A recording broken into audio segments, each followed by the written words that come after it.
But first, I'm going to hand to Andrew for your, if you can give us 90 seconds. Have we reached peak TCFD, Andrew? Thanks, Mardi, and good morning, everybody. I mean, the short answer is I agree with Doug, is no. If I think about the enterprise I'm involved with outside, this is outside ICAW, I think we did a better job in 2019 than in 2018, but with that recognition, we're certainly not there yet, and we've got a lot of plans to improve on that in 2020. But the other thing I'll just touch on, and I hope we sort of discuss this during the course of the morning, is I think it's important to think about the context we're in as we're coming out of lockdown and release in terms of social attitude. And there's been lots of comment about this, about how people want to engage with each other more, do things more locally, think about well-being and think about climate change. Who knows if that's sustained, right? I mean, we don't know. I mean, what is this sort of like post-Olympics euphoria or something? But it seems as if there's an opportunity there to engage consumer preference and view as well as investor preference and view. And I think certainly we're nowhere near peak on that. Thank you, Andrew. Very interesting points, and I'm sure we'll pick up them straight after in the Q&A. I'm going to hand across to Martina now. Sure. Maybe just to add what both previous speakers have said, ultimately we're not there yet. I just would like to highlight pieces of research by Moody's Investor Services from 2019 that have stated that companies' climate-related disclosures seldom actually reveal the potential financial impacts. That's something that Doug highlighted earlier on as well. And maybe to move from here and to address the question around peak, we haven't even mentioned yet the broader stakeholder impacts in the context of dual materiality and the calls that are currently out there by the EU non-financial disclosure directive. And hence, there is definitely a route and ways to go to improve. Maybe just to highlight a couple of key findings from that research, which actually also support the information that Doug earlier mentioned and the research that's out there currently by E&Y. I mean, we looked at actually disclosures from 28 Moody's rated US and European entities in environmentally sensitive industries in 2018. These included similar sectors to what was highlighted: oil and gas integrated, oil and gas refining and marketing, utilities and building materials. And these companies have an outstanding combined debt of $877 billion by the end of 2018. Interesting to see that there are three main or key findings. Up and foremost, that climate-related disclosures are on the rise. They're reflecting a strong board and management attention.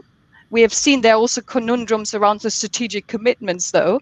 But ultimately, the quality and depth of reporting across these companies varies widely. And as a result, it is difficult to assess or compare potential climate-related financial impacts. And I hope we will dive a bit deeper into that question, either within a sector or even across different sectors. And there's a wide variation in what companies report, as well as the materiality thresholds they use to assess exposure to climate impact. And then lastly, disclosures seldom quantify the potential financial impact of climate change. Only 2 companies actually in our sample linked their climate expectations to future financial impacts. So the lack of the strategic components, and I would like to add the forward-looking perspectives. And as a last comment here, obviously walking the walk, from a Moody's Corporation standpoint, we have really significantly increased the level, the thresholds, the information within TCFD reporting that we put out there, and very happy later on, Mardi, to share a couple of examples how we are aiming to address all of the 11 TCFD recommendations, including quantitative scenario analyses and quantitative and qualitative scenarios analysis, for physical and then for transition risks. Wow, fantastic. I look forward to talking a bit more about that. Ed, over to you. Wow, how do I follow that up? I guess I'll keep it more from a LandSec perspective. We've committed to assess and mitigate climate change risks across our business since 2017. And then, ever since then, we've published our TCFD disclosure within our annual reports. I mean, putting that a bit more in context, I think probably not. I think, no, we haven't reached the peak yet. And I say that as probably an organisation that's been an earlier adopter to TCFD, but also understanding that, while our disclosures are, the quality has evolved and improved, we still have a distance to travel. And as we move into a decade of action, a decade of change, I think we haven't quite hit it. So that would probably be my response. Thanks, Ed. Rodney, have we reached peak TCFD?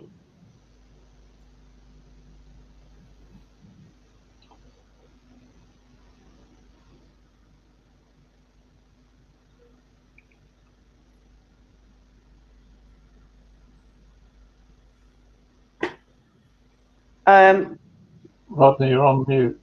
Rodney, you're on mute. There we go. So I'll start again.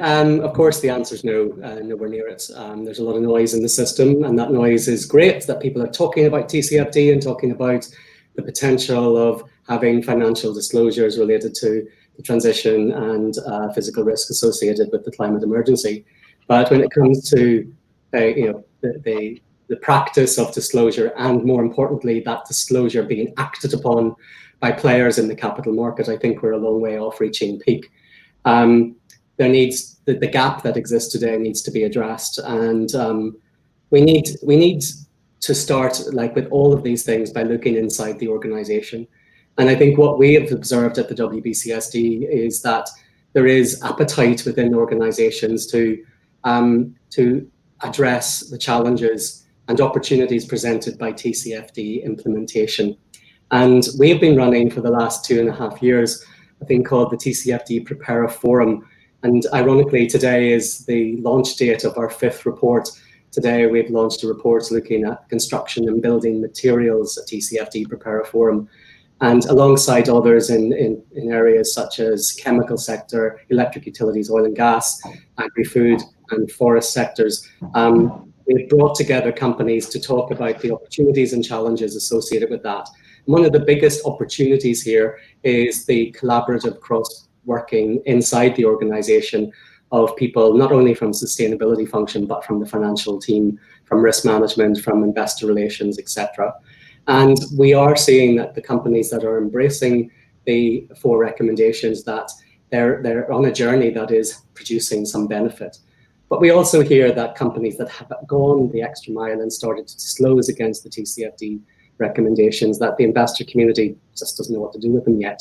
So I think there's still a long way to go.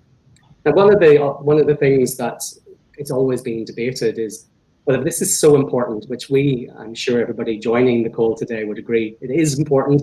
The climate emergency is real and is becoming more accelerated. And the question that needs to be answered is, well, why is it still voluntary? Why is it still up to companies to decide whether or not they pursue this agenda? Why is it not something that is more regulated and therefore creates a level playing field that could create peak implementation? So at the WBCSD, we believe that the TCFD recommendations are vital, and many of the work efforts that we've had even predate the TCFD in risk management metrics and in governance.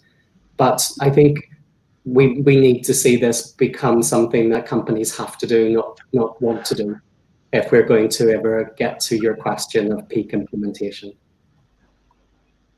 I love the reframing into peak implementation, Rodney, in terms of action and really driving it forward. Amy, peak TCFD or not? So it's always fun to go last, but no, I agree. We haven't reached peak TCFD. I think there's certainly some concerning trends highlighted by the EY barometer and by the 2019 TCFD status report. Uptake seems to have stalled a bit in the last year, EY's research, although it was a much wider sample in 2019, showed that in 2018, 61% of companies were disclosing. 2019, only 54%. And as Doug said, the quality of responses are still not where they need to be to allow for investors to have decision useful information. However, there are hopeful signs as well, I think. We saw that the sectors that were most exposed to transition risk generally did a better job of addressing TCFD. We saw that the companies that were several years into their disclosure journey also had much better quality answers. So people are increasing in maturity. And we also see that there was a clear connection between investors' commitments on climate change and the TCFD performance of their portfolio companies. So those factors give me hope that the disclosures will continue to grow in coverage and in quality. I think ultimately, TCFD is the best tool that we have for disclosing climate impact. What we need is for the pressure to continue on companies to disclose, for that disclosure to include better scenario analysis and really start bringing out the financial impacts in a much better way than it is at the moment. That information needs to make the climate implications of climate risk clear for investors, and most importantly, it really needs to be used by the leadership of these organisations to help them embed climate considerations into strategic decisions. I think that's where we're at the moment. All right, so